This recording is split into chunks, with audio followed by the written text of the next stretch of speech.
आता बघूया टॉप 9 महत्त्वाच्या बातम्या।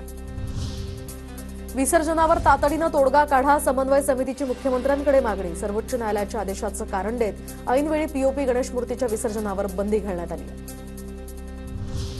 ठाकरे गटाच्या स्थानिक लोकाधिकार समितीकडून आता मराठी भाषा दिनानिमित्त जोरदार तयारी। 27 फेब्रुवारीला मुंबईमध्ये भव्य सोहळा, उद्धव ठाकरे करणार मार्गदर्शन। बीड जिल्ह्यातील शरद पवार गटाची कार्यकारिणी बरखास्त, पालिका निवडणुकीच्या पार्श्वभूमीवर या बैठकीत निर्णय। महिनाभरामध्ये नवीन कार्यकारिणी कार्यरत होणार।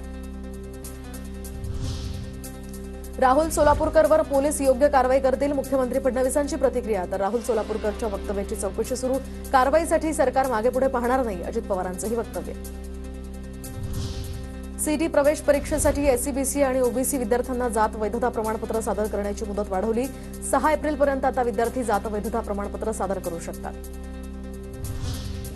अन्न परवाना नसेल तर कारवाई होणार, अन्न सुरक्षा आणि मानके कायद्याअंतर्गत नोंदणी आणि परवाना घेणं बंधनकारक। आरोग्याची काळजी घेण्याचे एफडीएचे आवाहन। म्हाडाच्या मुंबई मंडळाच्या इमारती आणि भूखंडाचा भाडेपट्टा करार ऑनलाईन होणार, तर म्हाडाचे उपाध्यक्ष संजीव जयस्वाल यांचे आदेश। मुंबईमध्ये निधीअभावी 32 रेल्वे स्थानकांची कामं अद्यापही कागदावरच, तर मध्य आणि पश्चिम रेल्वेवर स्थानकांच्या विकास आणि नव्या स्थानकांसाठी निधीची पूर्तता नाहीच। मॅरेथॉनमुळे अटल सेतूवरील वाहतूक आज 8 तास बंद राहणार, त्यामुळे आता नवी मुंबई आणि पुण्याकडे जाण्यासाठी वाहनचालकांना पर्यायी मार्गाचा वापर करावा लागणार।